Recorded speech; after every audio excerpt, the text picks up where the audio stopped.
Hello everyone, एक बार फिर से आप सभी का स्वागत है एनसीईआरटी सीरीज़ में। क्लास सेवन्थ का पॉलिटिकल साइंस हम पढ़ रहे हैं। क्लास सिक्स ऑल बुक्स हम ऑलरेडी कंप्लीट कर चुके हैं और सेवन्थ की भी हिस्ट्री और ज्योग्राफी हम ऑलरेडी कंप्लीट कर चुके हैं। सेवन्थ का पॉलिटिकल साइंस का चैप्टर नंबर 4 तक मैंने कल अपलोड कर लिया था। आज हम चैप्टर नंबर 5 को यहाँ पर डिस्कस करेंगे। चैप्टर नंबर 5 है औरतों ने बदली दुनिया। आइए इसके इंट्रोडक्शन को समझते हैं, क्या क्या हमें इस चैप्टर के अंदर ध्यान देना है। यहाँ दिया गया है कि पिछले अध्याय में हमने देखा कि किस तरह महिलाओं द्वारा किया जाने वाला घर का काम काम नहीं माना जाता है। हमने यह भी पढ़ा कि घरेलू काम और परिवार के सदस्यों की देखभाल करना पूरे समय का काम है और इस कार्य को प्रारंभ और समाप्त करने में कोई निश्चित समय भी नहीं है। इस अध्याय में हम घर के बाहर के कामों को देखेंगे, समझेंगे कि कैसे कुछ व्यवसाय महिलाओं की अपेक्षा पुरुषों के लिए अधिक उपयुक्त समझे जाते हैं। हम यह भी ज्ञात करेंगे कि समानता प्राप्त करने के लिए स्त्रियों ने कैसे संघर्ष किए।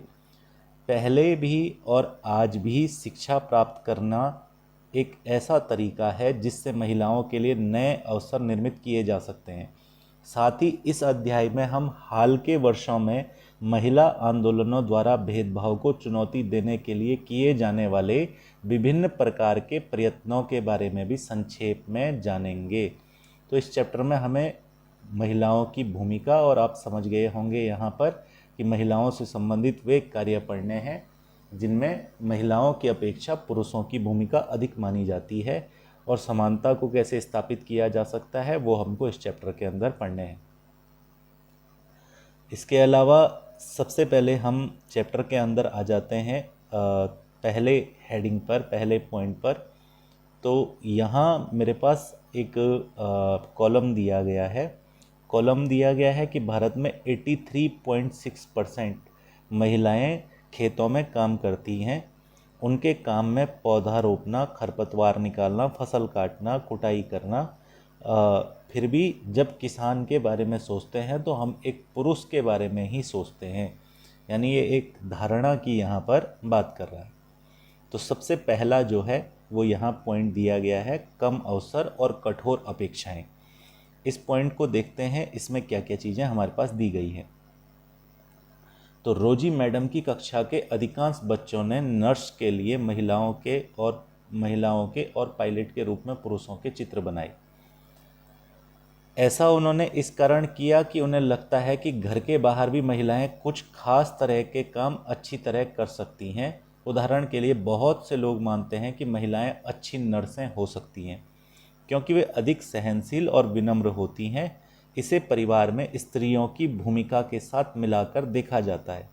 इसी प्रकार से माना जाता है कि विज्ञान के लिए तकनीकी दिमाग की ज़रूरत होती है और लड़कियां, महिलाएं तकनीकी कार्य में सक्षम नहीं होती। अनेक लोग इस प्रकार की रूढ़िवादी धारणाओं में विश्वास करते हैं, इसलिए बहुत सी लड़कियों को डॉक्टर और इंजीनियर बनने के लिए अध्ययन और प्रशिक्षण लेने के लिए वह सहयोग नहीं मिल पाता है जो लड़कों को मिलता है। अधिकांश परिवारों में स्कूली शिक्षा पूरी हो जाने के बाद लड़कियों को इस बात के लिए प्रेरित किया जाता है कि वे शादी को अपने जीवन का मुख्य लक्ष्य मान लें। यह समझना आवश्यक है कि हम ऐसे समाज में रह रहे हैं जहां सभी बच्चों को अपने चारों ओर दुनिया के दबावों का सामना करना पड़ता है। कभी यह दबाव बड़ों की अपेक्षाओं के रूप में होता है तो कभी यह हमारे अपने ही मित्रों के गलत तरीके से चिढ़ाने के कारण पैदा हो जाता है।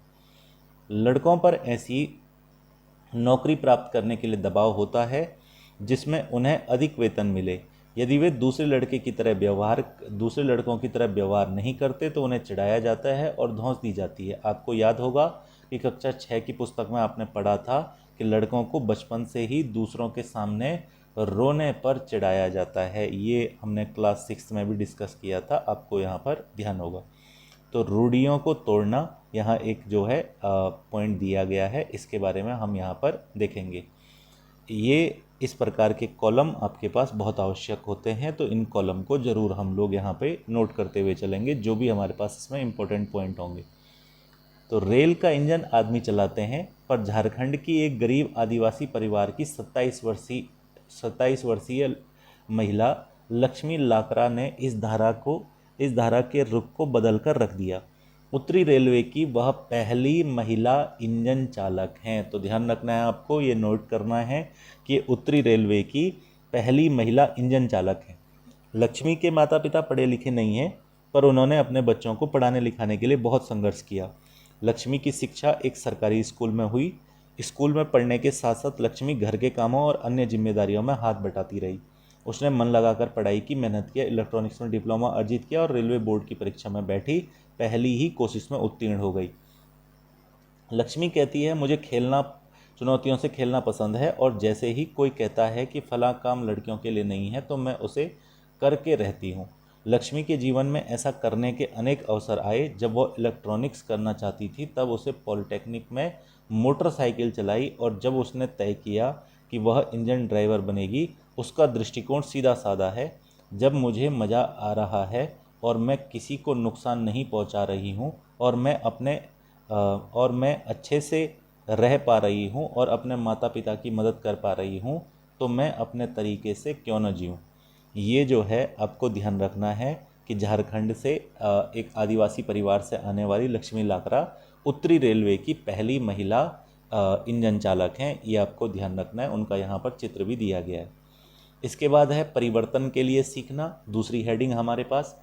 इसके अंदर क्या क्या दिया गया है, तो स्कूल जाना आपके जीवन का महत्वपूर्ण हिस्सा है। जैसे जैसे स्कूलों में हर साल अत्यधिक संख्या में बच्चे प्रवेश ले रहे हैं, हम सोचने लगे हैं कि सब बच्चों के लिए स्कूल जाना एक साधारण बात है। आज हमारे लिए यह कल्पना करना भी कठिन है कि कुछ बच्चों के लिए स्कूल जाना और पढ़ना पहुंच के बाहर की बात या अनुचित बात मानी जा सकती है, परंतु अतीत में लिखना और पढ़ना कुछ लोग ही जानते थे। अधिकांश बच्चे काम सीखते थे, उनके परिवार जो उनके परिवार में होता था उनके बुजुर्ग करते थे। लड़कियों की स्थिति खराब थी, उन समाज में लड़कों का पढ़ना लिखना सिखाया जाता था। लड़कियों को अक्षर सीखने की अनुमति नहीं थी। यहाँ तक कि उन परिवारों में कुम्हारी, बुनकरी, हस्तकला सिखाई जाती थी। यह धारणा थी कि लड़कियों और औरतों को केवल काम सहायता के लिए सीमित हैं। उदाहरण के लिए कुम्हार के व्यवसाय में स्त्रियां मिट्टी एकत्र करती हैं और बर्तन बनाने के लिए उसे तैयार करती हैं। चूँकि वे चाक नहीं चलाती, इसलिए उन्हें कुम्हार नहीं माना जाता। 19वीं शताब्दी में शिक्षा के बारे में कई नए विचारों ने जन्म लिया। विद्यालय अत्यधिक प्रचलन में आ गए और वे समाज जिन्होंने स्वयं कभी पढ़ना लिखना नहीं सीखा था, अपने बच्चों को स्कूल भेजने लगे। तब भी लड़कियों की शिक्षा को लेकर बहुत विरोध हुआ। इसके बावजूद बहुत सी स्त्रियों और पुरुषों ने बालिकाओं के लिए स्कूल खोलने के प्रयत्न किए। स्त्रियों ने पढ़ना लिखना सीखा और संघर्ष किया। यहाँ एक पॉइंट हमारे पास और दिया गया है। यहाँ पंडिता रमाबाई के बारे में दिया गया है, तो इनके बारे में थोड़ा सा हम यहाँ पर देखते हुए चलते हैं। कॉलम हमारे पास क्या कहना चाह रहा है, तो इस कॉलम में दिया गया है कि रमाबाई 1858 से 1922 अपनी बेटी के साथ महिला शिक्षा की ये वो योद्धा हैं जो स्वयं कभी स्कूल नहीं गई, पर अपने माता पिता से इन्होंने पढ़ना लिखना सीख लिया। उन्हें पंडिता की उपाधि दी गई। आप जानते हैं कि पंडिता रमाबाई, क्योंकि वे संस्कृत पढ़ना लिखना जानती थी, जो उस समय की औरतों के लिए बहुत बड़ी उपलब्धि थी। औरतों को तब यह ज्ञान अर्जित करने की अनुमति नहीं थी। उन्होंने 1898 में पुणे के पास खेड़ गांव में मिशन स्थापित किया, जहां विधवा स्त्रियों और गरीब औरतों को पढ़ने लिखने के लिए स्वतंत्र होने की शिक्षा दी जाती थी। उन्हें लकड़ी से चीज़ें बनाना, छापा खाना चलाने जैसी कुशलताएं भी सिखाई जाती थी, जो वर्तमान में लड़कियों को कम ही सिखाई जाती हैं।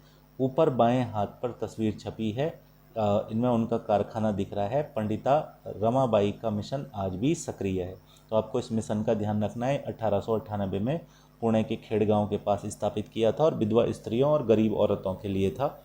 ये आपको नोट कर लेना है भाई। यहाँ पर उनका जो छापाखाना है वो भी दिखाया गया है, तो आपको इसका ध्यान रखना है। आइए हम राज सुंदरी देवी 1800 से 1890, जिन जिन महिलाओं का इसमें वर्णन आ रहा है, जैसे पंडिता रमाबाई हो गया, जैसे यहाँ पर राज सुंदरी देवी हो गया, इन सभी के बारे में आप जो है ज़रूर अपने नोट्स में शामिल करेंगे चीज़ों को। जो भी आपको इसमें पॉइंट इंपॉर्टेंट लग रहे हैं या जो पॉइंट मैंने आपको यहाँ पे बताया, लक्ष्मी लाकरा उत्तरी भारत की पहली रेलवे इंजन चालक, उनके बारे में भी आप ध्यान रखेंगे। उत्तरी रेलवे की पहली वो इंजन चालक हैं वो भी आपको नोट कर लेते हैं। आइए राज सुंदरी देवी का अनुभव पढ़ें, जो 200 वर्ष पूर्व पश्चिम बंगाल में पैदा हुई। 60 वर्ष की अवस्था में उन्होंने बांग्ला भाषा में अपनी आत्मकथा लिखी। उनकी पुस्तक आमार जीबोन, ये ध्यान रखना है आपको, इनकी पुस्तक है आमार जीबोन। ये पश्चिम बंगाल से संबंधित है, याद रखना है। किसी भारतीय महिला द्वारा लिखित पहली आत्मकथा है, बहुत इंपॉर्टेंट पॉइंट है भाई, ध्यान रखना। आमार जीबोन किसी भारतीय महिला के द्वारा लिखी गई पहली आत्मकथा है। और अगर हम यहाँ पर राज सुंदरी देवी की बात करें तो एक धनवान जमींदार परिवार की गृहिणी थी। उस समय लोगों का विश्वास था कि यदि लड़की पढ़ती लिखती है तो वह पति के लिए दुर्भाग्य लाती है और विधवा हो जाती है। इसके बावजूद उन्होंने अपनी शादी के बहुत स्वयं बाद स्वयं ही छुप छुप कर लिखना पढ़ना सीखा। मैं अत्यंत सवेरे, जो उन्होंने लिखा अपनी आत्मकथा में, मैं अत्यंत सवेरे ही काम करना शुरू कर देती थी और उधर आधी रात हो जाने के बाद में भी काम में लगी रहती थी। बीच में भी विश्राम नहीं होता था। उस समय केवल 14 वर्ष की थी। मेरे मन में एक अभिलाषा पनपने लगी, मैं पढ़ना सीखूंगी और एक धार्मिक पांडुलिपि पढ़ूंगी। मैं अभागी थी। उन दिनों स्त्रियों को नहीं पढ़ाया जाता था। बाद में मैंने स्वयं ही अपने विचारों का विरोध करने लगी। मुझे क्या हो गया है, स्त्रियां पढ़ती नहीं हैं, फिर मैं कैसे पढ़ूंगी। फिर मुझे एक स्वप्न आया, मैं चैतन्य भागवत, एक संत चैतन्य भागवत का जीवन पढ़ रही थी। बाद में दिन के समय जब मैंने रसोई में बैठी हुई भोजन बना रही थी तो मैंने अपने पति को सबसे बड़े बेटे से कहते सुना, विपिन, मैंने अपनी चैतन्य भागवत यहाँ छोड़ी है, जब मैं इसे मंगाऊं तो तुम इसे अंदर ले आना। वे पुस्तक वहीं छोड़कर चले गए। जब पुस्तक अंदर रख दी गई, मैंने चुपके से उसका एक पन्ना निकाल लिया और सावधानी से उसे छुपा दिया। उसे छुपाना एक बड़ा काम था, क्योंकि किसी को भी वह मेरे हाथ नहीं दिखना चाहिए था। मेरा सबसे बड़ा बेटा उस समय ताड़ के पत्तों पर लिखकर अक्षर बनाने का अभ्यास कर रहा था। उसमें से भी मैंने एक छिपा दिया। जब मौका मिलता मैं जाती और उस पन्ने के अक्षरों का मिलान अपने याद किए गए अक्षरों से करती। मैंने उन शब्दों का भी मिलान करने की कोशिश की जो मैं दिन भर में सुनती रहती। अत्यधिक जतन की कोशिशों और एक लंबे समय के बाद मैं पढ़ना सीख सकी। राज सुंदरी देवी के अक्षर ज्ञान ने उन्हें चैतन्य भागवत पढ़ने का अवसर दिया। स्वयं अपने लेखन से उन्होंने संसार को उस समय की स्त्रियों के जीवन के बारे में जानने का अवसर दिया। राज सुंदरी देवी ने अपने दैनंदिन जीवन के अनुभवों को विस्तार से लिखा है। ऐसा भी दिन होते थे जब उन्हें दिन भर में क्षण भर का भी विश्राम नहीं मिलता था, और इतना समय भी नहीं कि वे जरा बैठकर कुछ खा ही लें। तो यहाँ पर राज सुंदरी देवी का वर्णन किया गया है, यह आपको ज़रूर ध्यान रखना है। यहाँ एक कॉलम भी दिया गया है, इस कॉलम को भी हम इसमें देखेंगे क्या क्या इस कॉलम के अंतर्गत लिखा गया है। तो रुकैया सखावत हुसैन, लेडी लैंड का उनका सपना, ये यहाँ पर एक पॉइंट दिया गया है। इस पॉइंट के अंदर हम देखते हैं कौन कौन से इम्पोर्टेंट चीज़ें दी गई। रुकैया सखावत हुसैन एक धनी परिवार में पैदा हुई थी, जिसके पास बहुत सी ज़मीन थी। यद्यपि उन्हें उर्दू पढ़ना और लिखना आता था, परंतु उन्हें बांग्ला और अंग्रेज़ी सीखने से रोका गया। उस समय अंग्रेज़ी एक ऐसी भाषा के रूप में देखा जाता था जो लड़कियों के सामने नए विचार रखती थी, जिन्हें लोग लड़कियों के लिए ठीक नहीं मानते थे। इसलिए अंग्रेज़ी अधिकतर लड़कों को ही पढ़ाई जाती थी। रुकैया ने अपने बड़े भाई बहन के सहयोग से बांग्ला और अंग्रेज़ी पढ़ना लिखना सीखा। आगे जाकर वे एक लेखिका बनी। 1905 में उन्होंने 25 वर्ष की थी जब एक अंग्रेजी भाषा के कौशल अभ्यास करने के लिए उन्होंने एक उल्लेखनीय कहानी लिखी, जिसका शीर्षक था सुल्ताना का स्वप्न। ध्यान रखना है, जो भी यहाँ पर पॉइंट आ रहे हैं वो आपको याद रखने हैं भाई। कहानी में सुल्ताना, देखो सुल्ताना का स्वप्न पूछेगा अगर आपसे डायरेक्ट, तो ध्यान रखना है रुकैया सखावत हुसैन की कहानी है। इसके अलावा देखेंगे कि कहानी में सुल्ताना नामक एक स्त्री की कल्पना की गई जो लेडी लैंड नाम की एक जगह पहुंचती है। लेडी लैंड ऐसा स्थान था जहां पर स्त्रियों के पढ़ने, काम करने के और आविष्कार करने की स्वतंत्रता थी। इस कहानी में महिलाएं बादलों से होने वाली वर्षा को रोकने के उपाय खोजती हैं, हवाई कारें चलाती हैं, लेडीलैंड में पुरुषों की आक्रामक बंदूकें युद्ध के अन्य अस्त्र शस्त्र स्त्रियों की बौद्धिक शक्ति से हरा दिए जाते हैं और पुरुष का एक अलग थलग स्थान में भेज दिए जाते हैं। सुल्ताना लेडीलैंड में अपनी बहन साराह के साथ यात्रा पर जाती है, तभी उसकी आंख खुल जाती है और उसे पता चलता है कि वह तो केवल स्वप्न देख रही थी। जैसा कि आपने देखा, रुकैया सखावत हुसैन उस समय स्त्रियों के हवाई जहाज कार्य चलाने का स्वप्न देख रही थी, जब लड़कियों को स्कूल तक जाने की अनुमति नहीं थी। इस तरह से शिक्षा ने रुकैया का जीवन बदल दिया। रुकैया केवल स्वयं शिक्षित होकर संतुष्ट नहीं हुई, उनकी शिक्षा ने उन्हें स्वप्न देखने और लिखने की शक्ति नहीं दी, वरन उससे भी अधिक करने की शक्ति दी। 1910 में कोलकाता में लड़कियों के लिए एक स्कूल खोला जो आज भी कार्य कर रहा है। तो आपको रुकैया हुसैन सखावत से ये इम्पोर्टेंट पॉइंट ध्यान रख लेने हैं जो मैंने आपको यहाँ पर बताया। इसके बाद आगे चलेंगे हम इसके अंतर्गत। तो यहाँ नेक्स्ट यहाँ पर राज सुंदरी देवी की हमने कहानी पढ़ी थी, उससे रिलेटेड एक पॉइंट दिया गया है कि राज सुंदरी देवी और रुकैया हुसैन, जिन्हें पढ़ने लिखने की अनुमति नहीं मिली थी, की स्थिति के विपरीत वर्तमान समय में भारत में बड़ी संख्या में लड़कियां स्कूल जा रही हैं।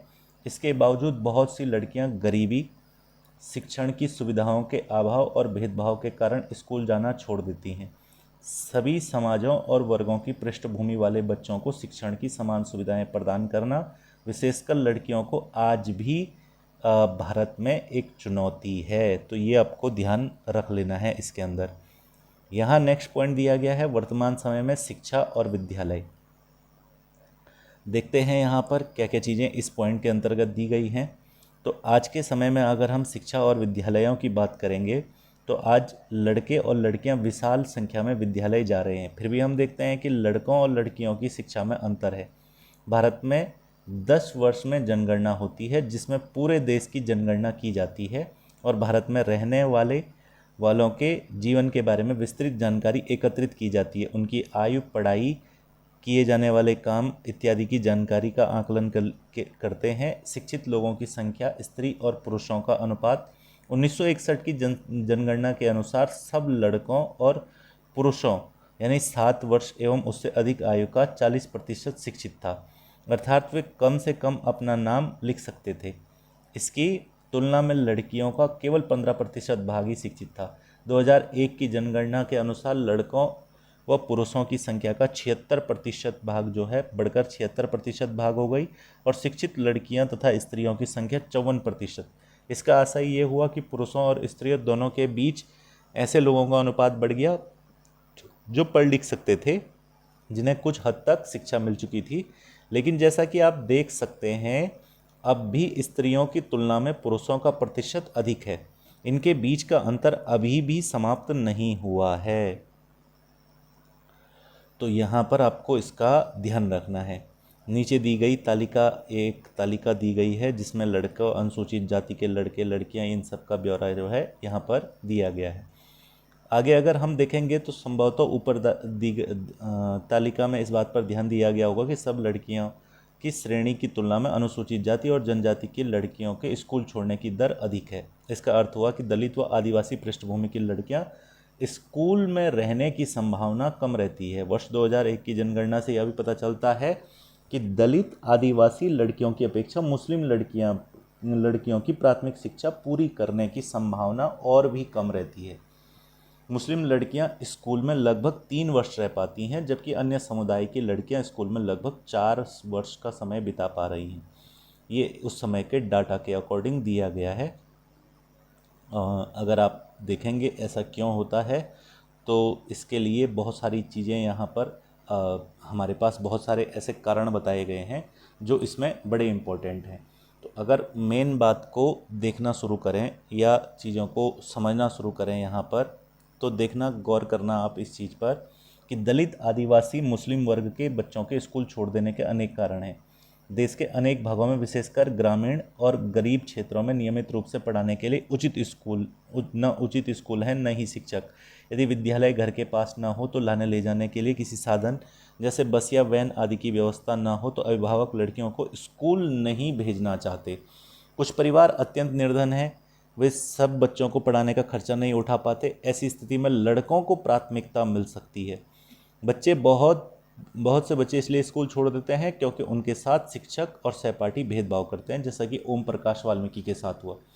तो कल हमने पढ़ा था पिछले चैप्टर में ओम प्रकाश वाल्मीकि के बारे में, इसका ध्यान रखना है। महिला आंदोलन, इसके अंतर्गत नेक्स्ट पॉइंट दिया गया है। यहाँ पर महिला आंदोलन के बारे में हम देखेंगे, अभियान कौन कौन से महिला आंदोलन वगैरह रहे। ये पॉइंट बहुत इंपॉर्टेंट है भाई आपके लिए, ध्यान रखेंगे। तो महिला आंदोलन लास्ट पॉइंट मेरे ख्याल से इस चैप्टर का है, इसको देख लेते हैं क्या क्या इस चैप्टर में लास्ट में दिया गया है। अब महिलाओं लड़कियों के पढ़ने का और स्कूल जाने का अधिकार है। अन्य क्षेत्र जैसे कानूनी सुधार, हिंसा, स्वास्थ्य, जहां लड़कियां महिलाओं की स्थिति बेहतर हुई हैं, ये परिवर्तन अपने आप नहीं आए। औरतों ने व्यक्तिगत स्तर पर आपस में मिलकर इन परिवर्तनों के लिए संघर्ष किए हैं। इन संघर्षों को महिला आंदोलन कहा जाता है। देश के विभिन्न भागों में कई महिला संगठनों ने इस आंदोलन के हिस्से हैं। कई पुरुष भी महिला आंदोलन का समर्थन करते हैं। इस आंदोलन में जुटे लोगों की मेहनत, निष्ठा और उनकी विशेषता इसे एक बहुत ही जीवंत आंदोलन बनाती है। इसमें चेतना जागृत करने, भेदभावों का मुकाबला करने और न्याय हासिल करने के लिए भिन्न भिन्न रणनीतियों का उपयोग किया गया है। इनकी कुछ झलकियां आप यहाँ देख सकते हैं। तो यहाँ अभियानों के बारे में दिया गया, जो आंदोलन होंगे वो आपको जरूर याद करना। भेदभाव और हिंसा के विरोध में अभियान चलाना महिला आंदोलन का एक महत्वपूर्ण हिस्सा है। अभियान के फलस्वरूप नए कानून बने। सन 2006 में एक कानून बना है जिससे घर के अंदर शारीरिक और मानसिक हिंसा को भोग रही औरतों को कानूनी सुरक्षा दी जा सके। दूसरा, इसी तरह महिला आंदोलन अभियानों के कारण 1997 में सर्वोच्च न्यायालय ने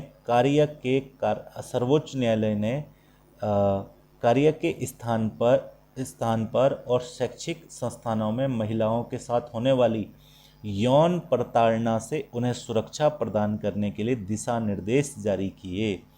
इसके अलावा 1980 के दशक में देश भर के महिला संगठनों ने दहेज हत्याओं के खिलाफ आवाज़ उठाई। ये भी आंदोलन आपको ध्यान रखना है, एक बड़ा आंदोलन यहाँ पर रहा। अब यहाँ से अगर हम कॉलम देखते हुए चलें तो सत्या रानी महिला आंदोलनों की एक सक्रिय सदस्य, दहेज के लिए मार दी गई अपनी बेटी के मामले में न्याय मांगने के लिए लड़े लंबे मुकदमे की कानूनी फाइलों से घिरी हुई सर्वोच्च न्यायालय की सीढ़ियों पर बैठी हैं। तो यहाँ पर जो है वो उनका चित्र वगैरह दिया गया है, ये भी आपको ध्यान रखना है। इसके अलावा जागरूकता बढ़ाना, औरतों के अधिकारों के संबंध में समाज में जागरूकता बढ़ाना भी महिला आंदोलन का एक प्रमुख कार्य है। गीतों, नुक्कड़ नाटकों और जनसभाओं के माध्यम से वह अपने संदेश पहुंचा रही हैं। विरोध करना, जब महिलाओं के हितों का उल्लंघन होता है जैसे किसी कानून अथवा नीति द्वारा, तो महिला आंदोलन ऐसे उल्लंघनों के खिलाफ आवाज़ उठाता है। लोगों का ध्यान खींचने के लिए रैलियां, प्रदर्शन आदि बहुत असरकारक तरीके हैं। बंधुत्व व्यक्त करना, न्याय के अन्य मुद्दों व औरतों के साथ बंधुत्व व्यक्त करना भी महिला आंदोलन का ही हिस्सा है। 8 मार्च को महिला दिवस पर दुनिया भर की औरतों अपने संघर्षों को ताज़ा करने और जश्न मनाने के लिए इकट्ठा होती हैं। तो 8 मार्च को अंतर्राष्ट्रीय महिला दिवस मनाते हैं, ये आपको पता होगा। इंटरनेशनल वुमेंस डे मनाया जाता है। हर साल 14 अगस्त को बाघा में भारत पाकिस्तान की सीमा पर हजारों लोग इकट्ठा होते हैं, एक सांस्कृतिक कार्यक्रम आयोजित करते हैं। ऊपर की तस्वीर में भारत और पाकिस्तान के लोगों के बीच बंधुत्व प्रदर्शित करते हुए औरतें जलती हुई मोमबत्तियां उठा रही हैं। ये आपको ध्यान रखना है। ये कार्यक्रम कब होता है? तो 14 अगस्त को होता है। यहाँ पर हुआ हमारे पास ये चीज़, यौन प्रताड़ना। ये रूढ़िवादी धारणा क्या होती है इसके बारे में दिया गया है। भेदभाव, उल्लंघन और यौन प्रताड़ना, इन सभी चीज़ों के संदर्भ में यहाँ पर बताया गया है। आते हैं इकाई 4 और चैप्टर नंबर 6 पर, जिसका नाम है संचार माध्यमों को समझना। इस चैप्टर के अंतर्गत हम कम्युनिकेशन के अलग अलग माध्यमों को समझने का प्रयास करेंगे और देखेंगे कि इसमें हमारे पास क्या क्या ज़रूरी चीज़ें हैं जो हमें नोट करनी है। तो जितनी चीज़ें पिछले चैप्टर में नोट करने के लिए हैं, उससे इस चैप्टर में कुछ कम चीज़ें नोट करने के लिए होंगी। लेकिन ये चैप्टर भी एक महत्वपूर्ण चैप्टर है भाई। नेक्स्ट चैप्टर विज्ञापनों को समझना इसी प्रकार के चैप्टर से जुड़ा हुआ एक अंश है। तो पहले इस चैप्टर को देख लेते हैं, इसमें क्या क्या चीज़ें हमारे पास दी गई हैं। संचार माध्यम आप जानते हैं, संचार माध्यम हम किसको कहते हैं, जैसे रेडियो हो गया, टीवी हो गया, अखबार, इंटरनेट हो गया, संचार के अन्य साधन हैं, है ना। मीडिया जो है शब्द प्रयोग किया जाता है। संचार माध्यमों के बारे में विस्तार से हम इस चैप्टर में जानेंगे। रेडियो संचार तकनीकी के बारे में हमको यहाँ पर समझने को मिलेगा। तो स्थानीय मेले की दुकान से लेकर टीवी कार्यक्रम तक जो आप देखते हैं सबको संचार यानी मीडिया कहा जा सकता है। मीडिया अंग्रेजी के मीडियम शब्द का बहुवचन है और इसका तात्पर्य उन विभिन्न तरीकों से है जिनके द्वारा समाज में विचारों का आदान प्रदान करते हैं। मीडियम का अर्थ है माध्यम, क्योंकि मीडिया का संदर्भ संचार विचारों से है, इसलिए हर चीज़ फ़ोन पर बात करने से लेकर टीवी पर शाम के समाचार सुनने तक को मीडिया कहा जा सकता है। टीवी, रेडियो और अखबार संचार माध्यमों के ऐसे रूप हैं जिनकी पहुंच लाखों लोगों तक है, देश और विदेश के जनसमूह तक है, इसलिए इन्हें जनसंचार या मास मीडिया कहते हैं। संचार और तकनीकी माध्यम, यहाँ पर देखेंगे क्या क्या चीज़ें दी गई है। आपके लिए संभवतः संचार माध्यमों के बिना जीवन की कल्पना करना भी कठिन होगा, लेकिन केवल टीवी, इंटरनेट के विस्तृत उपयोग हाल ही में शुरू हुए, इन्हें प्रचलन में आए अभी 20 वर्ष भी नहीं हुए हैं। जनसंचार माध्यमों के लिए प्रयोग में आने वाली प्रौद्योगिकी निरंतर बदलती रहती है। अखबार, टेलीविज़न, रेडियो लाखों लोगों तक पहुंच सकते हैं क्योंकि इनमें एक विशिष्ट प्रकार की तकनीक का उपयोग किया जाता है। हम अखबार पत्रिकाओं में छपे हुए रूप में, टीवी, इलेक्ट्रॉनिक माध्यम में भी चर्चा करते हैं। आपके विचार में समाचार पत्रों को छपे हुए माध्यम क्यों कहा जाता है? आगे पढ़ने से पता चलेगा कि ये नाम संचार माध्यम, यहाँ पर ये सारी चीज़ें परिचय की दी हुई हैं, तो ज़्यादा चीज़ें हम इसमें ज़्यादा वैसी चीज़ों पर हम डिस्कस नहीं करेंगे जो हमारे एग्ज़ाम पॉइंट ऑफ व्यू से बहुत आवश्यक नहीं है और बहुत बेसिक है, जिनको सभी बच्चे समझते हैं। तो यहाँ पे संचार से संबंधित चीज़ें, 1940 के दशक में इलेक्ट्रॉनिक टाइपराइटर का आविष्कार हुआ और इसके आ जाने से जो है वो पत्रकारिता की दुनिया में बड़ा बदलाव हुआ। यहाँ पर भी हमारे पास संचार माध्यम और धन दिए गए हैं। तो संचार माध्यमों के बारे में दिया गया है।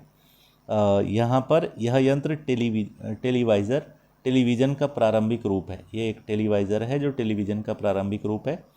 जॉन एल बर्ड इस यंत्र का आविष्कारक जो हैं वो जॉन एल बर्ड हैं, जो इसके सामने बैठे हैं, और इस यंत्र के द्वारा उन्हें रॉयल इंस्टीट्यूट के समक्ष अपने आविष्कार का प्रदर्शन किया था। तो यहाँ जनसंचार के संदर्भ में और चीज़ें हमारे पास दी गई हैं। अगर हम जनसंचार की बात करें, जनसंचार द्वारा उपयोग में लाई जाने वाली विभिन्न तकनीकें अत्यंत खर्चीली हैं। ज़रा टीवी स्टूडियो के बारे में सोचिए, जहाँ पर समाचार वाचक बैठता है। इसमें लाइटें, कैमरे, ध्वनि रिकॉर्ड करने के लिए यंत्र, संप्रेषण के लिए सैटेलाइट आदि, इन सभी का मूल्य बहुत अधिक है। तो यहाँ पर समाचार पत्रों के जनसंचार के संसाधनों से संबंधित चीज़ें दी गई हैं। तो समाचार केवल स्टूडियो में केवल समाचार वाचक को वेतन नहीं दिया जाता, बल्कि बहुत सारे लोग जो प्रसारण में सहायक होते हैं उनको दिया जाता है। तो ये एक महंगा माध्यम है, यहाँ पर ये समझाने का प्रयास किया जा रहा है। तो जनसंचार के माध्यम से धन अर्जित करके विभिन्न वस्तुओं का विज्ञापन, जैसे कारें, चॉकलेट, मोबाइल फ़ोन आपने देखा होगा, इनका विज्ञापन वगैरह भी किया जाता है। संचार माध्यम और लोकतंत्र, यहाँ पर लोकतंत्र में देश और संचार के बारे में समाचार देने और उनमें होने वाली घटनाओं पर चर्चा करने में संचार माध्यमों की भूमिका अत्यंत महत्वपूर्ण है। देखो, कुल मिलाकर के मीडिया को जो है वो लोकतंत्र का चौथा स्तंभ कहा जाता है। तो उस चीज़ के संदर्भ में यहाँ पर हमको जानकारी दी जा रही है। जैसे कोई भी सार्वजनिक विरोध वगैरह है, या जैसे किसी भी प्रकार के आवश्यक जन समूह से संबंधित समाचार है, तो उसको कोई भी मीडिया हाउस या समाचार पत्र प्रदर्शित करता है, जिससे वो जनमानस तक वो चीज़ें पहुंचती हैं। तो यहाँ पे प्रदूषण फैलाने वाले कारखानों पर वज्रपात, जैसे यहाँ पे एक ये पॉइंट दिया गया है, यहाँ पे एक ये न्यूज़ छपी गई है। तो ये इस प्रकार बताना चाह रहा है कि समाचार पढ़ेंगे तो हम समाचार पत्र पढ़ेंगे तो एक विषय का ही पक्ष जान पाएंगे। यदि आपने न्यूज़ ऑफ इंडिया पढ़ा होगा तो आपको विरोधियों की बातें व्यर्थ उत्पाद लगती हैं। उनका यातायात व्यवस्था में बाधा उत्पन्न करना और अपने कारखानों से प्रदूषण फैलाते रहना आपके मन में उनकी बुरी छवि अंकित करता है। दूसरी ओर अगर आपने इंडिया डेली पढ़ा है तो रोजी रोटी खो देंगे, क्योंकि पुनर्स्थापन के प्रयास अपर्याप्त हैं। इन दोनों में से एक भी विवरण संतुलित नहीं है। संतुलित रिपोर्ट वह होती है जिसमें किसी विषय पर दृष्टिकोण पर चर्चा की जाती है, फिर पाठकों को स्वयं अपनी राय बनाने के लिए स्वतंत्र छोड़ दिया जाता है। इसको हम लोग स्वतंत्र रिपोर्ट कहते हैं। यहाँ पर बाकी इसमें कोई ऐसा नहीं है, यहाँ सेंसरशिप के बारे में दिया गया है, तो थोड़ा सा इसको समझेंगे कि सरकार का उन पर नियंत्रण। तथ्य यह है कि जनसंचार माध्यम स्वतंत्र नहीं है। इसके मुख्यतः दो कारण हैं। पहला, सरकार का उन पर नियंत्रण। जब सरकार समाचार के किसी अंश, फिल्म के किसी दृश्य या गीत की किसी अभिव्यक्ति को जन समुदाय तक पहुंचने से प्रतिबंधित करती है तो इसे सेंसरशिप कहा जाता है। भारत के इतिहास में ऐसे समय भी आए हैं जब सरकार ने संचार माध्यमों के ऊपर सेंसर लगाया है। इसमें सबसे बुरा युग 1975 से 77 तक आपातकाल का था। आपातकाल के समय में सेंसरशिप एक्ट के तहत बहुत सारे न्यूज़ चैनलों को बंद कर दिया गया था। टीवी हमारे साथ क्या करता है, हम टीवी के साथ क्या करते हैं। तो यहाँ पर एक विज्ञापन वगैरह से संबंधित चीज़ें, कौन बनेगा करोड़पति से संबंधित चीज़ें जो हैं यहाँ पे दी गई हैं। धारावाहिक, खेल वगैरह, ये सब चीज़ें यहाँ पर प्रदर्शित करने के प्रयास किया गया। तो समाचार पत्र संतुलित विवरण देने में असफल रहते हैं। इसके कारण बहुत जटिल हैं। संचार माध्यमों के विषय में शोध करने वाले लोगों का कहना है कि ऐसा इसलिए है क्योंकि संचार माध्यमों पर व्यापारिक प्रतिष्ठानों का नियंत्रण है। कई बार किसी विवरण के एक ही पक्ष में ध्यान केंद्रित कराना इनके हित में होता है। संचार माध्यमों द्वारा निरंतर धन की आवश्यकता और उसके लिए विज्ञापनों पर निर्भरता के कारण भी उन लोगों के विरोध में लिखना कठिन हो जाता है जो विज्ञापन देते हैं। इसलिए व्यापार से गहन जुड़ाव होने के कारण अब संचार माध्यमों को स्वतंत्र नहीं समझा जाता है। तो आप समझ पा रहे होंगे कि किसी भी संचार माध्यम को चलने के लिए आवश्यक है कि उसको एडवर्टीज़मेंट मिले, ऐड मिले, और ऐड जिस कंपनी से मिल रहा है उस कंपनी के खिलाफ समाचार पत्र नहीं लिखेगा। या आपने देखा होगा कि कई बार मुख्यमंत्रियों के, मंत्रियों के ऐड जो है वो समाचार पत्र के पहले पृष्ठ पर छपते हैं। हमारे यहाँ बहुत सारे अमर उजाला में आपने देखे होंगे कि आए दिन मुख्यमंत्री का जो है वो कोई ना कोई ऐड यहाँ पर छपता रहता है। अब समाचार पत्र वो विज्ञापन जो है वो प्राप्त करके ही वो समाचार पत्र चल रहा है। अगर वो ऐड नहीं मिलेगा सरकार से तो समाचार पत्र बंद हो सकता है, उसके लिए वित्तीय आवश्यकताएं पूर्ति नहीं होगी। तो सरकार अगर विज्ञापन समाचार पत्र को दे रही है तो समाचार पत्र सरकार के प्रति कठोर रवैये को प्रदर्शित नहीं करता है।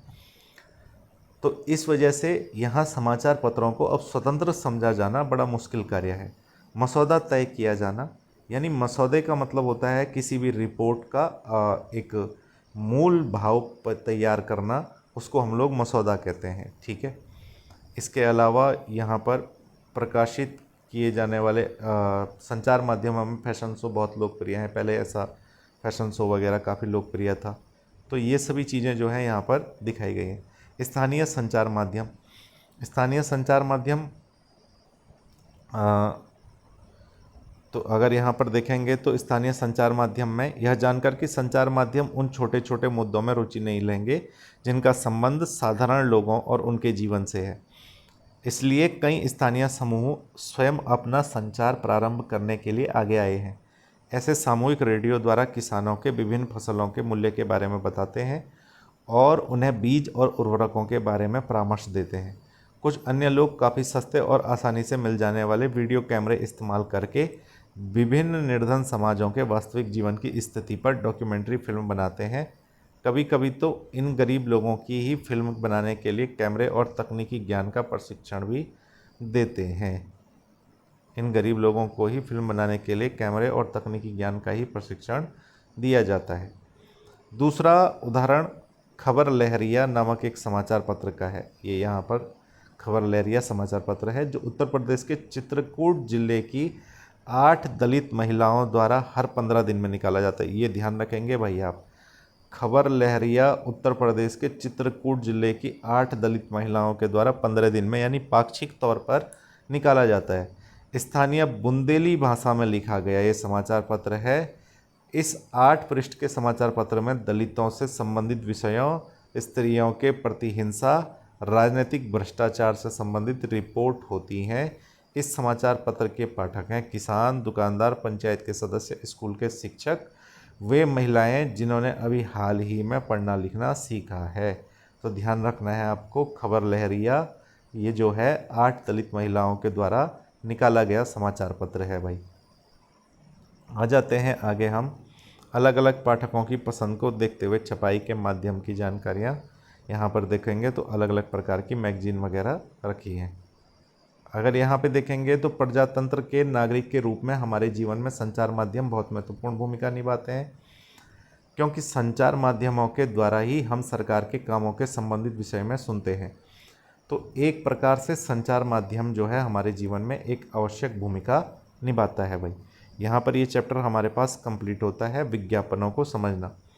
तो आज हम टीवी पर, रेडियो पर, हर जगह जो है वो विज्ञापन वगैरह देखते हैं। उन्हीं विज्ञापनों को हम किस प्रकार से समझ सकते हैं वो इस चैप्टर में दिया गया है।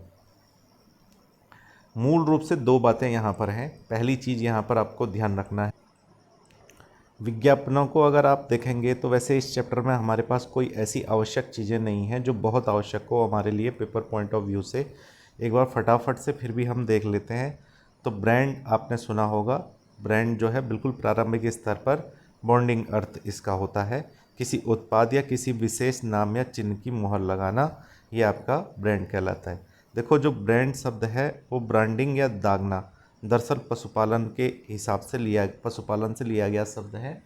जब पशुचारक जो है वो सभी एक साथ मिल कर के गाय वगैरह चराने के लिए जाते हैं तो उनमें अपने पशुओं को पहचानने के में जो कठिनाई है उसका सामना न करना पड़े, इसके लिए पशुओं को अलग अलग चिन्हों से दागा जाता है गर्म लोहे की छड़ से। यहाँ से एक शब्द निकला ब्रांडिंग।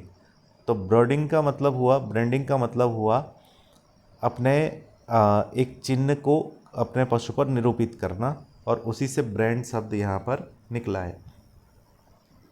यहाँ पर हमारे पास जो है वो विज्ञापन के बारे में दिया गया है। दाल और दलहन वगैरह आप खुले बाज़ार में देखेंगे तो मसूर की दाल, उड़द की दाल, ये सब नाम से बिकते हैं। लेकिन वहाँ पर हम कंपनी के किसी पैक दाल को अगर हम ले रहे हैं, पैकेट वाली दाल को, तो उसके लिए ज़रूरी है कि उस दाल का हमको जो है नाम पता हो। तो कंपनियां वहाँ पे एक नाम दे देती है। जैसे कंपनी ने नाम दे दिया टॉप टेस्ट दाल, ऐसे ही किसी दूसरी कंपनी ने नाम दे दिया यहाँ पर बेस्ट टेस्ट दाल। तो होता क्या है, ऐसे में उपभोक्ता जो है वो भ्रमित हो जाता है कि वो टॉप टेस्ट दाल और बेस्ट टेस्ट दाल में अंतर क्या है। तो ऐसे में कंपनियां जो है विज्ञापन के माध्यम से अपनी वस्तुओं को दूसरी वस्तुओं से प्रबल होने का दावा करने के लिए ऐसे बड़े बड़े विज्ञापनों को प्रकाशित करती है और उन्हें अलग अलग स्थानों पर लगाती है। अब ये जो विज्ञापन है, इस विज्ञापन की सहायता से ही हम वस्तुओं को पहचान सकते हैं। तो ब्रांड के मूल्य और सामाजिक मूल्य, यहाँ पर ब्रांड के मूल्य और सामाजिक मूल्य के बारे में दिखाए गए हैं। विज्ञापन जो है हमारे जीवन को प्रभावित करने के लिए एक महत्वपूर्ण साधन है। विज्ञापन किस तरीके से काम करता है, तो विज्ञापन के अंतर्गत जैसे यहाँ पे अब देखोगे तो एक केयर सोप का जो है एग्जाम्पल दिया गया है। अब इसमें बताया गया है कि express your love afresh, show your child your care. तो यहाँ पर क्या प्रदर्शित करने का प्रयास किया जा रहा है कि आप जो है एक ये दिखाने का प्रयास किया जा रहा है कि कितना महंगा साबुन खरीदना पड़ेगा बच्चे के प्रति माँ की चिंता को इस्तेमाल करके, ऐसा विज्ञापन यहाँ पर किया गया है। तो विज्ञापन को देखेंगे तो भावनाओं को केंद्र में रखने की कोशिश विज्ञापनों में की जाती है। जैसे काफ़ी बार अगर हम देखेंगे तो हमारे क्रिकेट के प्रिय खिलाड़ी या अभिनेताओं के माध्यम से भी उसका विज्ञापन करके जो है उन लोगों की जीवन शैली को दिखा करके इस प्रकार की वस्तुओं को बेचने का प्रयास किया जाता है। अब विज्ञापन बनाया कैसे जाता है? तो विज्ञापन बनाने पर सैकड़ों किताबें जो है वो लिखी जा चुकी है। तो इसमें बहुत सारे विवरण दिए जाते हैं। विज्ञापन देखने के बाद ब्रांड की वस्तु खरीदने की चाहत हो, ऐसा विज्ञापन जो है कंपनियां बनाने का प्रयास करती हैं। विज्ञापन और लोकतंत्र। तो विज्ञापन के माध्यम से जो है यहाँ पर हमारे पास कुछ और बिंदु दिए गए हैं। किसी उत्पाद के विज्ञापन में बहुत पैसा लगता है। प्रायः ब्रांड के विज्ञापन में करोड़ों रुपए खर्च हो जाते हैं। विज्ञापन बनाना, उन्हें मीडिया में दिखाना बहुत महंगा है, क्योंकि आजकल बाज़ार में बहुत सारे विज्ञापन हैं, इसलिए कंपनियों को अपने विज्ञापन बार बार दिखाने पड़ते हैं जिससे वे लोगों के दिमाग में बैठ जाएं। इसका सामान्य अर्थ है कि केवल बड़ी बड़ी कंपनियां ही विज्ञापन दे सकती हैं। यदि आपका व्यापार छोटा है तो आपके पास इतना पैसा नहीं होगा कि आप अपने उत्पाद का विज्ञापन टीवी या राष्ट्रीय स्तर के समाचार पत्र पत्रिकाओं में दे सकें। इसलिए लोगों द्वारा घर पर बनाकर बेचे जाने वाले पापड़, अचार और मिठाइयाँ, जैम आदि वैसे फैशनेबल नहीं समझे जाते जैसे कि ब्रांडेड उत्पाद। तो यहाँ पर ब्रांड की क्या वैल्यू है वो आप समझ पा रहे होंगे। लोकतंत्र में जहाँ सब लोग समान हैं, जहाँ सभी को सम्मानीय जीवन जीने का अवसर मिलना चाहिए, वहाँ विज्ञापन गरीबों के सम्मान में एक प्रकार की कमी जरूर करते हैं भाई। उनके चेहरे विज्ञापनों में नहीं दिखाए जाते हैं और इसलिए हम उनके जीवन को कोई महत्व नहीं देते। तो विज्ञापन लोगों की निजी भावनाओं को पुकारता है, इसलिए कई बार जब लोग वह विज्ञप्ति वस्तु नहीं खरीद पाते तब उन्हें बुरा लगता है। उन्हें महसूस होता है कि वे अपने प्रिय लोगों का वैसा ख्याल रखने में असमर्थ है जैसा विज्ञापन में दिखाई पड़ रहा है। तो इस चैप्टर में आपने देखा कुछ ऐसा विशेष हमारे पास है नहीं। इसके अलावा नेक्स्ट चैप्टर है हमारे आसपास के बाज़ार। तो इसमें बाज़ार के बारे में भी दिया गया है। इस चैप्टर में भी हमारे पास कोई ऐसी विशेष चीज़ें हैं नहीं जिसको हम लोग यहाँ पर नोट करेंगे। फिर भी हम एक बात देख लेते हैं कैसे कैसी चीज़ें यहाँ पर दी गई है। तो साप्ताहिक बाज़ार नाम इसलिए पड़ा क्योंकि यह बाज़ार सप्ताह के किसी निश्चित दिन लगता है। जैसे आपके आसपास जो है सब्जी का मार्केट लगता होगा किसी एक दिन, इसी प्रकार से साप्ताहिक बाज़ार जो है वो दिया गया। यहाँ पर मोहल्ले की दुकानों के बारे में दिया गया है कुछ पॉइंट। कुछ चीज़ें अगर हम देखेंगे तो इसमें भी हमारे पास कोई ऐसी खास चीज़ नहीं है जो यहाँ पर हमारे पास दी गई है। तो यहाँ एक कॉलम दिया गया है, इसको देखते हैं। तो एंजल मॉल एक 5 मंजिला शॉपिंग कॉम्प्लेक्स है। कविता और सुजाता लिफ्ट से ऊपर और नीचे आने का आनंद ले रही हैं। यह कांच की बनी लगती थी और इसमें से बाहर का नज़ारा देखती थी। ऊपर नीचे जा रही थी। यहाँ उन्हें आइसक्रीम, बर्गर, पिज़्ज़ा, खाने की चीज़ें, घरेलू उपयोग का सामान, चमड़े के जूते, किताबें, तरह तरह की दुकानों को देखना चमत्कृत कर रहा था। मॉल के तीसरे तल पर घूमते हुए दोनों एक ब्रांडेड रेडीमेड कपड़ों की दुकान में पहुंच गई। सुरक्षा कर्मचारियों ने उन्हें कुछ इस तरह देखा कि वह उन्हें रोक देना चाहता हो, परंतु उसने कुछ कहा नहीं। उन्होंने कुछ कपड़े और उन पर लगी कीमत की पर्चियां देखी तो एक भी कपड़ा 2000 रुपये से कम का नहीं था।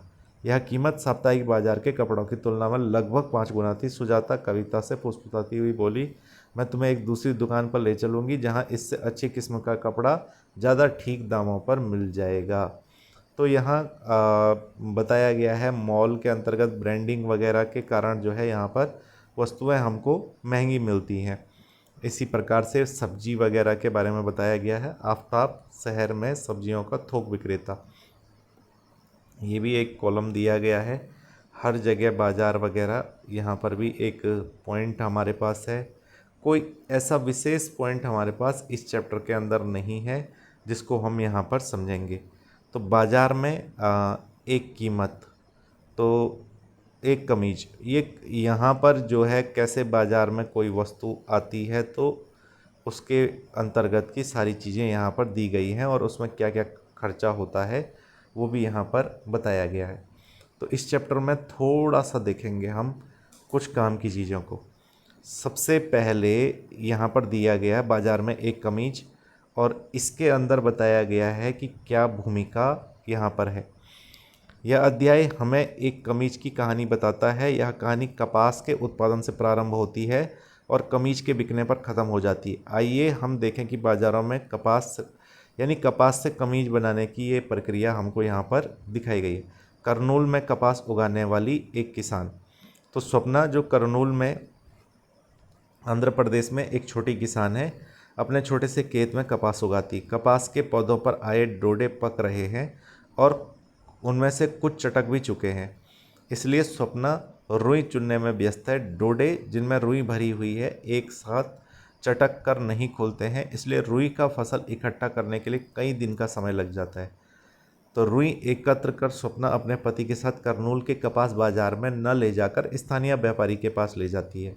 फसल की बोनी शुरू करने के समय स्वप्ना ने व्यापारी खेत करने के लिए बीज, खाद, कीटनाशक आदि खरीदने के लिए ऊंची ब्याज दर पर 2500 रुपये कर्ज लिए थे। उस स्थानीय व्यापारी ने स्वप्ना को एक शर्त मानने के लिए सहमत किया कि उसने स्वप्ना से वादा करवा लिया था कि वह अपनी सारी रुई उसे ही बेचेगी।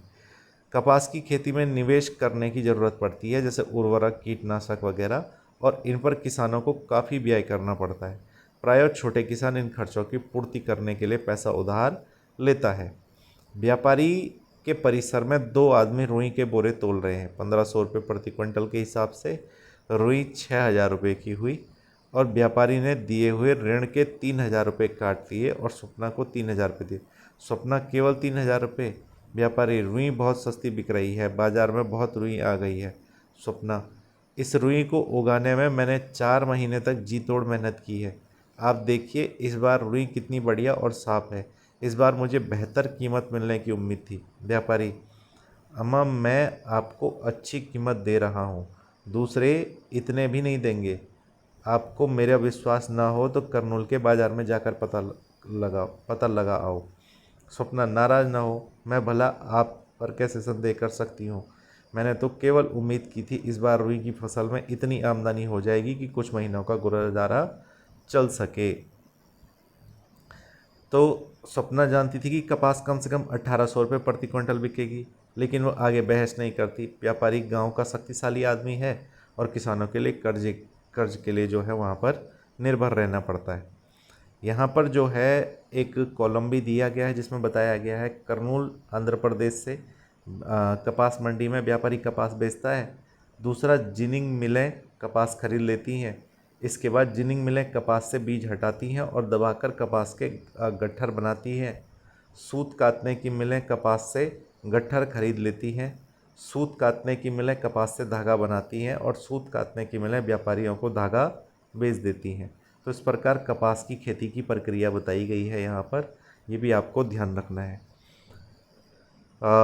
यहाँ पर दिया गया है इरोड का कपड़ा बाजार, इसको देख लेते हैं। तमिलनाडु में सप्ताह में 2 बार लगने वाला इरोड का कपड़ा बाजार संसार के विशाल बाज़ारों में से एक है। अगर आपसे पूछे इरोड कपड़ा बाजार कहाँ है तो ये तमिलनाडु में है। अगर आप देखेंगे तो इस गांव में, आसपास गांव में बुनकरों द्वारा बनाया गया कपड़ा भी इस बाज़ार में बिकने के लिए आता है। बाजार के पास कपड़ा व्यापारियों के कार्यालय हैं जो इस कपड़े को खरीदते हैं। दक्षिण भारत के शहरों के अन्य व्यापारी भी इस बाज़ार में कपड़ा खरीदने आते हैं। यानी इरोड एक महत्वपूर्ण कपड़ा बाज़ार शहर है और यहाँ पर दिया भी गया है कि संसार के विशाल कपड़ा बाज़ारों में से एक है। तो ये भी आपको ध्यान रखना है। इसके अतिरिक्त यहाँ कुछ बिंदु दिए गए हैं कैसे जो है तैयार किया जाता है कपड़ा बुनने वालों के द्वारा एक कपड़ा। दादन व्यवस्था, यानी बुनकरों द्वारा घर पर कपड़ा तैयार करना, ये आपको ध्यान रखना है कि बुनकरों द्वारा घर पर कपड़ा तैयार करना ये दादन व्यवस्था कहलाती है। इससे अगर आपके पास क्वेश्चन आता है तो ध्यान देना कि दादन व्यवस्था का मतलब यदि कोई बुनकर घर पर कपड़ा तैयार करे तो इस व्यवस्था को दादन व्यवस्था कहा जाता है। बुनकर सहकारी संस्थाएं, दादन व्यवस्था में ये सभी सहकारी संस्थाओं के नाम से जो है यहाँ पर दिया गया है। एक बार इसको देख लेते हैं। हमने देखा कि दादन व्यवस्था में व्यापारी बुनकरों को बहुत कम पैसा देते हैं। व्यापारियों के ऊपर निर्भरता को कम करने और बुनकरों की आमदनी बढ़ाने के लिए सहकारी व्यवस्था एक साधन है और एक सहकारी संस्था में वे लोग जिनके हित समान हैं इकट्ठे होकर परस्पर लाभ कमाने के लिए काम करते हैं। बुनकरों की सहकारी संस्था में बुनकर एक समूह बनाकर कुछ गतिविधियां सामूहिक रूप से करते हैं। वे सूत व्यापारी से सूत प्राप्त करते हैं और उसे बुनकरों में बांट देते हैं। सहकारी संस्था विक्रय का भी कार्य करती है। इस तरह व्यापारी की भूमिका समाप्त हो जाती है और बुनकरों को कपड़े का उचित मूल्य भी प्राप्त होता है। कभी कभी सरकार उचित मूल्य पर सहकारी संस्थाओं से कपड़ा खरीदकर उनकी मदद करती है, जैसा कि तमिलनाडु सरकार ने स्कूल में निःशुल्क गणवेश योजना चलाई है। सरकार के लिए इसे पावरलूम बुनकरों की सहकारी संस्था में कपड़ा लेती है। उस तरह सरकार हस्तकरघा बुनकर सहकारी समिति से भी कपड़ा खरीदकर को ऑप्टेक्स नामक दुकानों के माध्यम से बेच देती है। तो अगर आपसे पूछेगा निःशुल्क जो योजना तमिलनाडु सरकार ने शुरू की है बुनकरों के लिए, सहकारी कपड़ा खरीदकर उनकी मदद करती है, तो उस योजना का नाम क्या है? तो याद रखना है गणवेश योजना जो है इस योजना का नाम है। दिल्ली के निकट वस्त्र निर्यात का कारखाना वगैरह चित्र सभी के यहाँ पर दिए गए हैं और इसमें भी हमारे पास कुछ खास ऐसा नहीं है। कमीज बनाने के लिए जो है यहाँ पर देखोगे तो लाभ 600 रुपये का, विज्ञापन 300 का, स्टोरेज का खर्चा 100 रुपये का और यहाँ पर कॉस्ट प्राइस 200 रुपये। तो इस प्रकार से जो है अगर हम देखेंगे तो 1200 रुपये में ये कमीज जो है वो बन करके तैयार होती है, जिसमें मुनाफा भी होता है, विज्ञापन भी होता है, सब कुछ शामिल होता है। इसके अलावा बाज़ार में लाभ कमाने वाले कौन हैं? तो बाज़ार और समानता जो है वो यहाँ पर एक बिंदु दिया गया है। इसमें भी हमारे पास कुछ ऐसा विशेष नहीं है। इसके बाद हमारे पास इस चैप्टर में आता है समानता के लिए संघर्ष, और समानता के लिए संघर्ष आपका जो है इस चैप्टर के अंतर्गत ये लास्ट हमारे पास शायद जो है यहाँ पर बिंदु होगा भाई, लास्ट अध्याय है, बिल्कुल अध्याय 10 है ये हमारे पास यहाँ पर। यहाँ दिया गया है सबसे पहले कि भारतीय संविधान में हर नागरिक को समान दृष्टि से देखता है। आप पहले ही पढ़ चुके हैं। राज्य और उसके कानून की दृष्टि में किसी भी व्यक्ति के साथ उसकी जाति, लिंग, धर्म, अमीर गरीब होने के आधार पर कोई भेदभाव नहीं किया जा सकता है। देश के हर वयस्क नागरिक को चुनावों के दौरान समान रूप से मतदान करने का अधिकार है। ये सभी चीज़ें हम पढ़ चुके हैं पहले, जैसा कि हमने पिछले चैप्टरों में भी पढ़ा था। यहाँ पर ओम प्रकाश वाल्मीकि या मिस्टर अंसारी, ये सभी चीज़ें हमने यहाँ पर देखी थी भाई। समानता के लिए संघर्ष, इस बिंदु में भी हमारे पास कोई विशेष चीज़ें यहाँ पर नहीं है। इसके बाद आता है तवा मत्स्य संघ। तवा नदी के बारे में आप जानते होंगे। तो जंगल के बड़े क्षेत्रों के जानवरों के लिए अभयारण्य घोषित कर दिया जाता है और बड़े बांधों का निर्माण किया जाता है, तो हज़ारों लोग विस्थापित होते हैं। पूरे के पूरे गांव के लोगों को अपनी जड़ों को छोड़कर कहीं नए घर बनाने और नई ज़िंदगी आरंभ करने के लिए मजबूर कर दिया जाता है। बिल्कुल, जब अभयारण्य वगैरह घोषित किया जाता है, बांधों का निर्माण होता है, तो गांव के गांव खाली किए जाते हैं और उनको विस्थापित किया जाता है। हमारे यहाँ टिहरी बांध इसका एक बहुत बड़ा उदाहरण है, आप सभी लोग जानते हैं। इस प्रकार अगर हम देखेंगे तो यहाँ से थोड़ा सा आगे चलने पर हमारे पास दिया गया है कि विस्थापन देश की एक बड़ी समस्या के रूप में जन्म ले चुका है, तो इससे भी हमारे पास कुछ पॉइंट यहाँ पर देने का प्रयास किया गया है। तवा मत्स्य संघ के बारे में हमको इस अध्याय में पढ़ना है, जो मछुआरों की सहकारी समितियों का एक संघ है भाई। तो ये भी हमारे पास पूछेगा, मछुआरों की सहकारी समितियों का संघ जो है वो कौन सा है यहाँ पर? तो वो हमारे पास यहाँ पर तवा मत्स्य संघ है। एक सेकंड, पहले इसको जो है मैं थोड़ा सा साइड कर लेता हूँ। छिंदवाड़ा ज़िले की महादेव पहाड़ियों से निकलने वाली तवा नदी, देखो ध्यान देना, निकलती कहाँ से है? मध्य प्रदेश की छिंदवाड़ा ज़िले से, ठीक है। तवा नदी निकलती है, होशंगाबाद में नर्मदा से मिलने के लिए बैतूल होती हुई आती है, यानी होशंगाबाद में ये नर्मदा से मिल जाती है और तवा नदी निकलती है आपकी महादेव पहाड़ियों से। तवा पर एक बांध का निर्माण 1958 में आरंभ हुआ और 78 में पूरा हुआ। जंगल के बड़े हिस्से के साथ ही कृषि भूमि भी बांध में डूब गई। यहाँ पर दिया गया है चित्र, जिसमें जंगल के निवासी अपना सब कुछ खो बैठे। कुछ विस्थापितों ने बांध के आसपास रहकर थोड़ी बहुत खेती के अलावा मछली पकड़ने का व्यवसाय आरंभ किया। 1994 में तवा बांध के क्षेत्र में मछली पकड़ने का काम निजी ठेकेदारों को सौंप दिया गया। इन ठेकेदारों ने स्थानीय लोगों को काम से अलग कर दिया और बाहरी क्षेत्र से सस्ते श्रमिकों को ले आए। ठेकेदारों ने गुंडे बुलाकर गांव वालों को धमकियां भी देना आरंभ कर दिया, क्योंकि लोग वहां से हटने को तैयार नहीं थे। गांव वालों ने एकजुट होकर तय किया कि वे अपनी अधिकारों की रक्षा के लिए लड़ने और संगठन बनाकर सामने खड़े होने का वक्त आ गया है। इस तरह तवा मत्स्य संघ नाम के संगठन को बनाया गया। ध्यान रखेंगे आप, तवा मत्स्य संघ किस प्रकार का संगठन है, तो ये मछुआरों का एक सहकारी संगठन है भाई। नवगठित तवा मत्स्य संघ, जिसको हम लोग TMS कहते हैं, ने सरकार की मांग की कि लोगों के जीवन निर्वाह के लिए बांध में मछली पकड़ने के काम को जारी रखने की अनुमति दी जाए। यह मांग करते हुए चक्का जाम किया गया और इस विरोध को देखते हुए सरकार ने समीक्षा के लिए एक समिति गठित की और समिति ने गांव वालों के जीवन यापन को मछली पकड़ने का अधिकार देने की अनुशंसा की। 1996 में मध्य प्रदेश सरकार ने तय किया कि तवा बांध के जलाशय में मछली पकड़ने का अधिकार यहाँ के विस्थापितों को दिया जाएगा और 2 महीने बाद तवा मत्स्य संघ को बांध में मछली पकड़ने के लिए 5 वर्ष का पट्टा लीज स्वीकार कर लिया। इस तरह 2 जनवरी 1997 को तवा क्षेत्र के 33 गांवों के लोगों के लिए नया साल सही अर्थों में आरंभ हुआ। तो आप इस परियोजना से संबंधित सारे बिंदुओं को ध्यान रखेंगे भाई। तवा मत्स्य संघ से संबंधित क्या क्या पॉइंट यहाँ पर दिए गए हैं। तवा मत्स्य संघ के साथ जुड़कर मछुआरों ने अपनी आय में इजाफा दर्ज किया और इसलिए संभव हुआ उन्होंने सहकारी समिति बनाई जो पकड़ी गई मछलियों की प्रत्येक खेप की उचित कीमत सीधे उन्हें देती थी। तो ये भी आपको ध्यान रखना है यहाँ पर तवा मत्स्य संघ के बारे में जो चीज़ें दी गई हैं। असमानता के विरुद्ध अभिव्यक्ति वगैरह वो यहाँ पर दिया गया है। यहाँ पर भारत का संविधान एक जीता हुआ दस्तावेज हमारे पास एक बिंदु है। न्याय के लिए किसी आंदोलन और समानता के लिए गीत और कविता की तमाम प्रेरणाओं के पीछे जो एक भाव होता है वह मनुष्य की समता का ही होता है। अगर हम यहाँ पर इस चैप्टर के अंतर्गत देखेंगे, इस पॉइंट के अंतर्गत देखेंगे, तो इसमें लोकतंत्र में जो है वो कई समुदायों का लगातार इस दिशा में कोशिश करते हैं कि लोकतंत्र का दायरा बढ़ता जाए और अधिक से अधिक मामलों में समानता लाने की ज़रूरत को स्वीकार किया जाए। तो यहाँ पे भी हमारे पास कुछ विशेष है नहीं।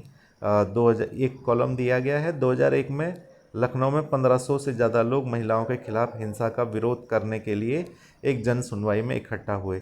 इसमें प्रतिष्ठित महिलाओं की एक जूरी बनाई गई और उन्होंने न्यायाधीशों की भूमिका निभाते हुए महिलाओं के खिलाफ हिंसा के 15 से ज़्यादा प्रकरणों की सुनवाई की। लोगों की जूरी ने इस सच्चाई को उभारने में मदद की कि कानून व्यवस्था में हिंसा के खिलाफ न्याय की मांग करने वाली महिलाओं को कितना कम सहयोग मिल पाता है। तो ये यहाँ पर आपको ध्यान रखना है। इसके अलावा हमारे पास ऐसा कुछ इस चैप्टर के अंतर्गत भी नहीं है भाई। देखेंगे तो मैंने बहुत सारी चीज़ें स्किप करते हुए आगे बढ़ा हूँ, जिसका कारण ये है कि ये क्लास 7 की बुक है। इसमें केवल एक आधा चीज़ें जैसे तवा परियोजना संबंधी चीज़ें आपको ध्यान रख लेनी है। कुछ स्टार्टिंग में महिलाओं की भूमिका, औरतों ने बदली दुनिया जो चैप्टर है उससे ध्यान रख लेना है। बाकी ये एक बेसिक किताब है और बेसिक से आपके पास हमको जल्दी किताब कंप्लीट भी करनी है, तो ऐसा इसमें कुछ भी नहीं है जिस पर हम बार बार डिस्कस करें भाई। इसके साथ ही यहाँ ये बुक होती है कंप्लीट।